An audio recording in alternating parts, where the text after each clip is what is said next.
Армысыздар, менің YouTube каналымның көрермендері, сіздермен бірге Маржан Әшірапбай.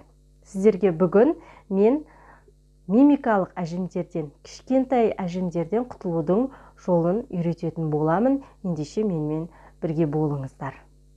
Біз қияр маскасын жасайтын боламыз. Көз айналасындағы әжімдерге өте жақсы көмектеседі. Бізге ол үшін ең алдымен бір штук қияр, екінші үккіш қажет болады.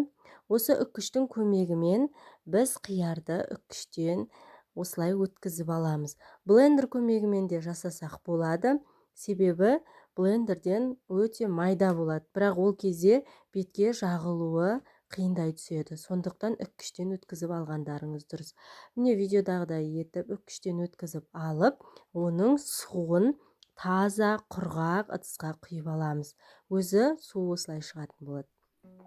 Оған жақсылап араластырып алғаннан кейін біз зәйтүн майын құямыз.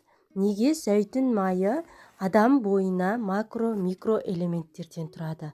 Сол себепті де біз зәйтүн майын қолданамыз. Зәйтүн майының ерекше қасиеттерге ие екендігін баршаңыз білесіздер. Интернеттен өздеріңіз оқып алсаңыздар дұрыс болады.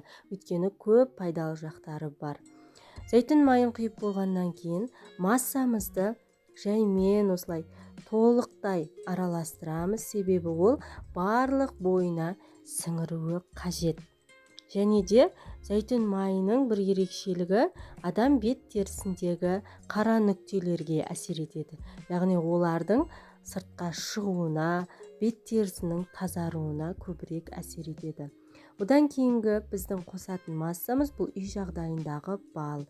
Яғни егер сіздің балға аллергияңыз болатын болса, бал қоспай, міндетті түрде жұмыртқаның сарысын қоссаңыздар болады.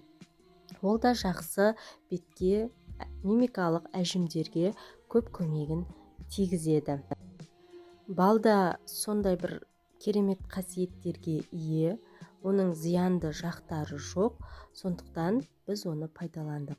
Одан кейін біз бағана алып алған суымызды кішкене, яғни қиярдың сусынынан құямыз. Айтпақшы қыздар, қиярдың сусынынан тоник жасауға да болады. Оны алдағы уақытта видеоларымнан көретін боласыздар. Және де осылай жақсылап араластырып қойып қоямыз. Міне көрдіңіздер ме қыздар, біздің массамыз дайын болды. Назар аударып тамашалағандарыңызға рахмет. Барлықтарыңызда әрбір үйдің сұлу әдемі ханшайымы болуға лайықтысыздар. Міне видеодағыдай қылып жағып аламыз. Және де